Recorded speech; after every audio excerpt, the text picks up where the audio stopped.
Chapter 12. They talked and laughed for the remainder of their commute to Mary Jane's old Brooklyn residence, or rather, MJ, as she told him to call her. Weird that he now knew two girls that went by that nickname. While walking the street and riding the subway, Peter found out that they had a lot more in common than he originally thought. They both shared a common love of blockbusters such as Back to the Future, Jurassic Park, and he got Mary Jane to admit that she was a total Potterhead. He gleefully asked her what house she was in and she replied, "When I took the quiz, it sorted me into Gryffindor." "Really?"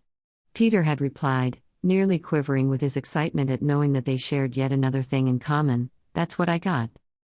To which MJ replied with raised brows as she surveyed him. "Huh. I would have taken you as a Hufflepuff or a Ravenclaw tiger." If only she knew how brave and headstrong he actually was. She probably wouldn't have said the same thing about Spider-Man.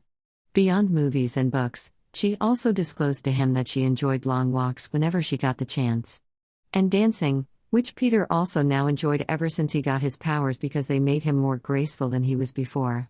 Where he had awkward limbs and 2 left feet.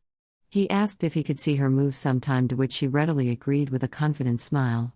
She also told Peter about her aspirations for acting and modeling, something that she hadn't yet told Peter of before, whereas, he already knew as Spider-Man. When she finally got around to letting him know of her dreams, he replied with the same amount of enthusiasm as he had when he was told as Spider-Man. He was of the opinion, after all, that Mary Jane Watson would be perfect for acting and modeling. It wasn't so much of a distant dream for her in his mind as it was only just a matter of time before she was discovered and signed. When they got to her house, Peter looked up to inspect it. It was a skinny 2-story house with stairs that led up to the front entrance, with chipping white paint framed with equally peeling brown trim. In thought, Peter frowned as they made their way up the steps, and before they even stepped through the door, he said, "I just thought of something. Won't we need a moving truck or something for your things?" Mary Jane froze, her hand halfway to the doorknob that would allow them both entry, and then bit her bottom lip, seemingly unable to meet his eye. "No. I don't have that much stuff. I'll probably only fill a duffel bag and a couple of boxes." That was all that she had? Mary Jane Watson deserved the world and she could fit her entire life in only a duffel bag and a couple of boxes? The word neglect flitted across his mind as a mix of anger and sadness overcame him on her behalf. But he chose not to say anything. She was clearly uncomfortable having to admit as much to him, and Peter didn't know her as intimately yet as Spider-Man did. Peter had only discussed surface-level topics, while Spider-Man got so much deeper with her. It was strange. Being jealous of himself. But Mary Jane seemed grateful by his lack of comment, to which Peter was glad for. He didn't want to make her uncomfortable. Mary Jane then sighed heavily. "Let's get this over with." Her hand extended toward the doorknob again and opened it.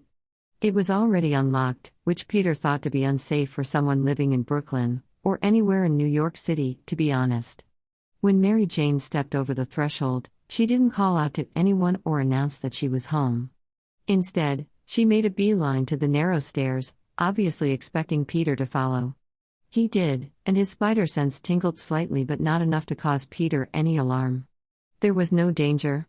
It was just the sort of place one wouldn't feel safe and at home either. They made their way up the stairs and to a tiny bedroom that was obviously Mary Jane's. For one, it was tidy. The small twin bed was made. The floors were cleaned.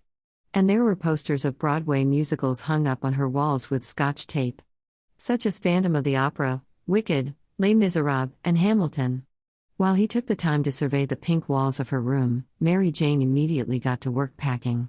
She plucked a stray binder from her dresser and haphazardly tied her hair back into a ponytail. Then, she went to her closet to grab all of the clothes hanging there, still on their hangers, in one small heap. With everything that she grabbed, she piled on her small twin bed. But she was right. There wasn't much.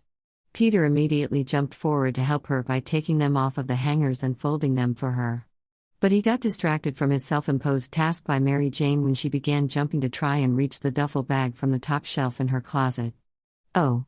Here, let me," Peter said as he took several quick strides her way before he jumped to get the duffel bag himself. He grabbed a hold of the strap and when he landed, he handed it over to her with a small smile. She wasn't looking at him, instead staring intently down at the floor. "Thanks," she said quietly as she took the bag from him and hugged it tightly to her chest for a moment.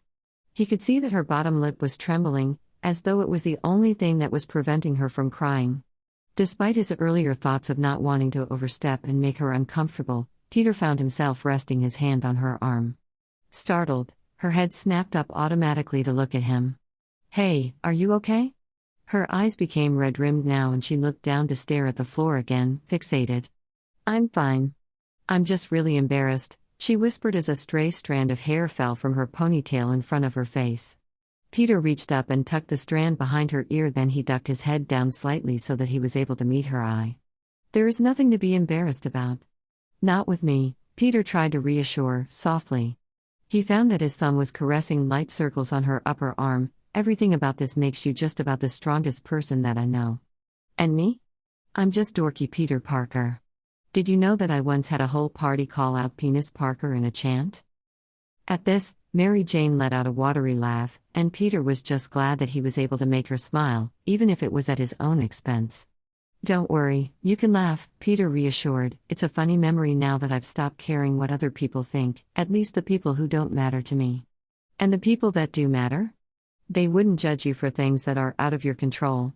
Not if they actually care about you." Mary Jane shook her head, a soft smile still gracing her lips. "I shouldn't laugh. I just wasn't expecting you to say that." Then, in a turn of unexpected events, she leaned up on her tiptoes to plant a kiss on his cheek. The heat that she left behind was blazing. She pulled back, gratitude in her eyes. "Thanks, Tiger. I needed that. And for what it's worth, you are so much cooler than the people at that party. Immature much?" With that, she patted his arm and then sidestepped him toward her dresser drawer, leaving him gaping after her as his hand slowly drifted up to touch the skin that she had just kissed. Both of his cheeks now were positively flaming and he was sure that the color matched the tone of her hair. He was glad that her back was to him now as she tried to discreetly shove her delicates in the duffel bag. He would be mortified if she saw how much she affected him.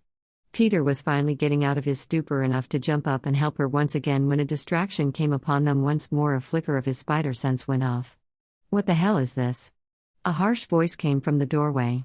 Peter could feel his hackles rise with another twinge of his spider sense as he turned to come face to face with a man sporting graying dark hair and a dirty wife beater. He held a half-drunk beer bottle in his hand as he leaned heavily against the doorway, his eyes narrowed as he surveyed the room. Out of the corner of Peter's eye, he saw Mary Jane stiffen. The man pointed the neck of his beer bottle towards Peter. "Who's this?" Mary Jane turned and faced the man, whom Peter could only assume to be her father, with a stiffness in her shoulders. "This is Peter Parker. He is my neighbor and he's just helping me out." With that, she turned back to her task and started to gather other things around her room, like her makeup bag, deodorant, phone charger, and other essentials. Mr. Watson followed her movements with a critical eye before it shifted to Peter as he commented, "I haven't seen you in the neighborhood before. What house you live in?" Peter swallowed. He felt another twinge of his spider sense. "I actually live in Queens, sir." At this, he saw Mary Jane, with her back to them both, stiffen as Mr. Watson frowned and turned narrowed eyes on Mary Jane. "You lying to me?" Mr. Watson took a staggered step into the room, very obviously drunk as he advanced slightly toward Mary Jane. Dread washed over him and Peter found that he regretted even opening his mouth. But despite his towering figure, Mary Jane turned to face him. And stood tall. "No. I'm not. He is my neighbor. I'm moving out." There was a long pause as Mr. Watson stared with wide eyes at his daughter. For just a moment, there was a flash of regret, fear, there in the man's eyes. But just as instantly, it was gone as red-hot anger quickly replaced it.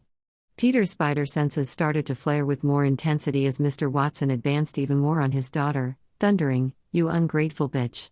The hell you are." Reaching forward, Mr. Watson grabbed tightly on the very arm that Peter had touched consolingly just a moment before, his grip on her too constricting. Mary Jane let out a gasp of pain. Peter was next to them in an instant, so fast, he didn't even remember moving. All that he knew was that his vision was red, honing in on where Mr. Watson's hand was hurting his Mary Jane. And before he knew what was happening, before he could get a handle on his protective instincts, Peter reared his fist back and punched Mr. Watson right in the face. Mr. Watson immediately released his hold on his daughter and staggered back in a complete daze as Mary Jane let out a sharp gasp of surprise. But despite how the situation surprised him as the event caught up with his awareness, Peter stood his ground, glaring at the man who would dare hurt someone as kind and full of life as Mary Jane. Peter pointed a firm finger at the man who was now leaning heavily against the far wall, having lost his balance from a combination of drunkenness as well as the hit he had been dished out.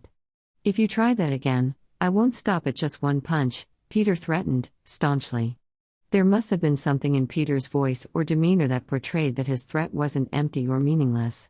As Mr. Watson gazed at him apprehensively as his hand came up to rub at his jaw. "Keep packing, Mary Jane," Peter said to her over his shoulder, which broke MJ out of her stupor. She hesitated for only a second longer before she moving again as she hastened to comply. After she gathered all of her things, she grabbed 2 plastic totes underneath her bed and filled them with the items that were already stored in there. When she was finished, Mr. Watson spoke up once again, his voice sounding just a bit more sober, softer. "I can't just let you walk out of here, Mary Jane." Mary Jane huffed and faced him head-on, her arms crossed protectively around her chest. "Don't act like you care now. And if you try and force me to stay, I'll just have Aunt Anna fight for me in court. And we both know that isn't something that you can afford." With that, she turned and grabbed the 2 heavy tote boxes and passed them off to Peter before he draped the duffel bag over her shoulder. "Come on, Peter. Let's go." Peter let out a single nod and let her go on ahead of him so that he could be the buffer between her and her father on the stairway if the need arose. But it didn't, much to Peter's relief. They made it out the front door and were already making their way down the street to the subway station. Peter didn't know what to say. He felt like an invader in her life that saw something that wasn't supposed to be seen. That didn't change the fact that he was glad that he was there, to put a stop to whatever it was that Mr. Watson was going to do to MJ without Peter there to intercede. But he knew on some level that Mary Jane didn't want to reveal this part of her life to other people. That she kept it hidden for a reason. In fact, all that she told Spider-Man was that her parents fought. She never said anything about them being neglectful or abusive.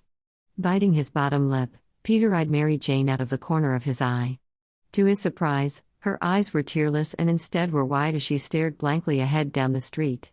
Peter cleared his throat, which caused her to jump and look at him. "I'm so sorry," was all that he was able to say. He wished that his hands were free so that he could stroke her arm again or thread their fingers together with gentle comfort. Mary Jane was silent for a long moment as her gaze drifted to the ground, so long that Peter was sure that she wouldn't say anything at all. Until, "I was wrong, Tiger. I guess you could be a Sherlock."